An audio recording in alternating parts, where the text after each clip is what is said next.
All right, section 8 with the law of cosines, we're going to expand on the law of sines. And a couple things to note before we get started.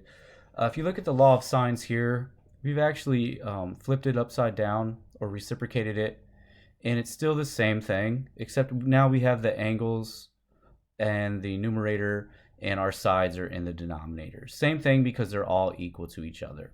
Okay. This is a big section, so we're going to separate it into two parts this week. And one thing I found is that the triangle that we can kind of use as a template, if you so choose, would be set up similar like this, to where they're dropping down a divider line right here, forming a right triangle over here. All right, so let's move in to our notes here. And if you notice, the law of cosines takes that triangle ABC, and what they're doing is using the Pythagorean theorem, and they're expanding on it. They've added minus 2bc cosine A. Or if you're trying to solve for side B, you notice they just exchange the B with the A's. Or if you're trying to solve for side C, you're also substituting your C's where the B's are. Now notice that it ends with the cosine of that angle. So as we get farther into this section, we'll actually be solving for an angle. Right now we're going to be solving for a side. All right, so let's look at this example here of a golf course here. And if we look here, we can identify that this would be my angle A, this would be angle B, and this would be C. All right, so that means that this is going to be side C, this would be side B, and this would be side A. All right, starting off with the first example, using the law of cosines when you're just trying to find a side is fairly simple. All right, we're going to be looking right here for side C. So that means I'm going to use this equation right here. And what I'm going to do is just type it in as is. So I don't know what C is, so I'm going to leave as C squared equals side A squared, which is 177, and plus side B squared, which is 160, minus 2 times side A and side B. So we'll just rewrite those. And the cosine of angle C, which they give us right here, which is 4. Now the beautiful thing is you can type all of that into a calculator. And when you type all that into a calculator, you end up with C squared equals 426.97. And I just rounded to the nearest hundredth. Okay. And then we just take the square root of both sides, so we can get C by itself, and we get C equals 20.7. Or if you left it as X, it would be X equals 20.7. Okay, so just using the law of cosines by itself is fairly simple. All right, it's going to be all calculator steps for the most part.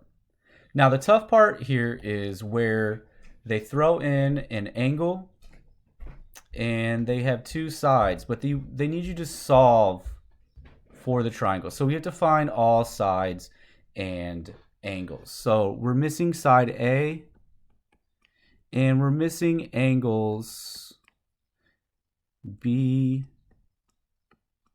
and C. We don't know where angles B and C are.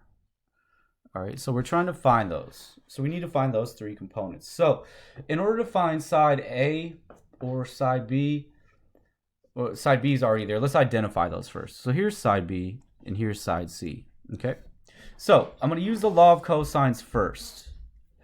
And let me switch colors here. My law of cosines, I'm going to use that. We'll call it LOC. I'm going to use my law of cosines to find out what side A is. So I'm going to use the A squared equation. And if we go back up here, we're going to be using this equation right here. Okay, so it's A squared equals B squared, which is 9 squared, side C squared, which is 5 squared, and it's going to be minus 2 times those sides again. and the cosine of the angle that matches with the side you started with. So this angle of A, which is 120. Okay, again, put all of that into your calculator. All of that can go into the calculator, all in one motion. And you end up with A squared equals, I believe it's 151.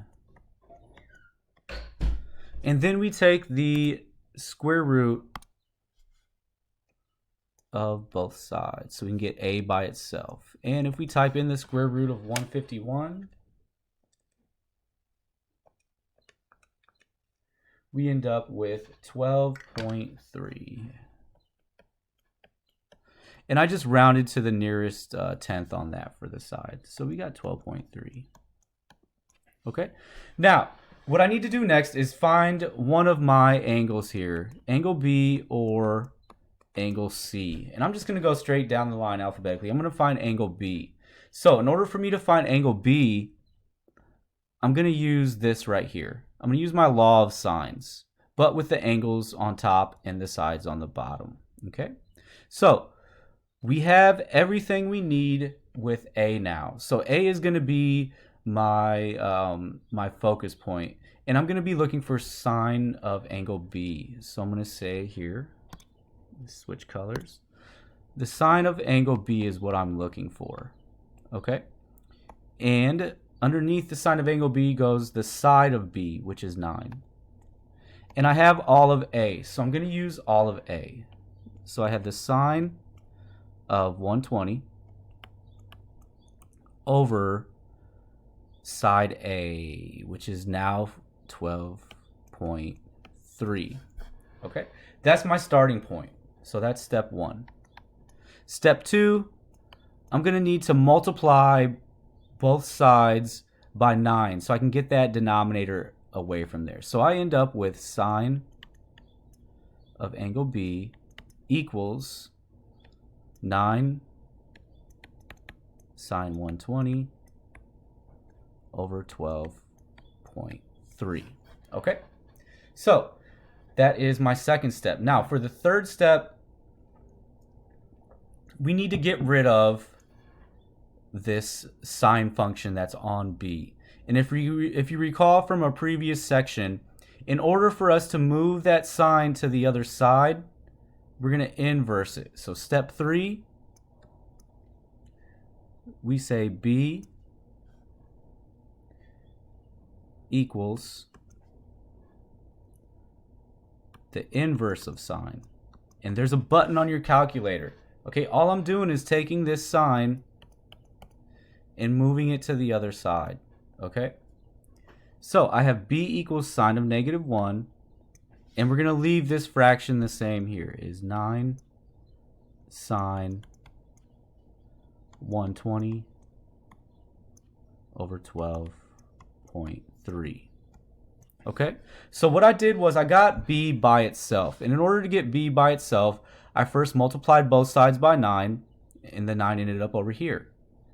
Then I had to move this sine to the other side, and when we move it to the other side, it becomes a -1 exponent on top of sine. Okay, and there's a button on your calculator. So when you get ready to find out what B is, you're going to type this in first. So you'll put the inverse of sine in your calculator first, which is right above the sine button. And then you're going to type everything into your calculator. So it's another calculator step, okay? So this is all calculator right here. All calculator. All right. And once you do that, you end up with 39.3 as angle B, okay? Now, if you want, take a minute, hit pause, and type this into your calculator. All right, type this stuff in your calculator and see if you can get or generate 39.3. That means you're typing all of this incorrectly if you can get 39.3. Okay, now our last step of these notes is to just take everything that you got for angle B and angle A and subtract it from 180. So we're going to take the final step of 180 minus 39.3 minus 120, and that equals 20.7. And that's angle C right there. And we've managed to find all of our parts of our triangle.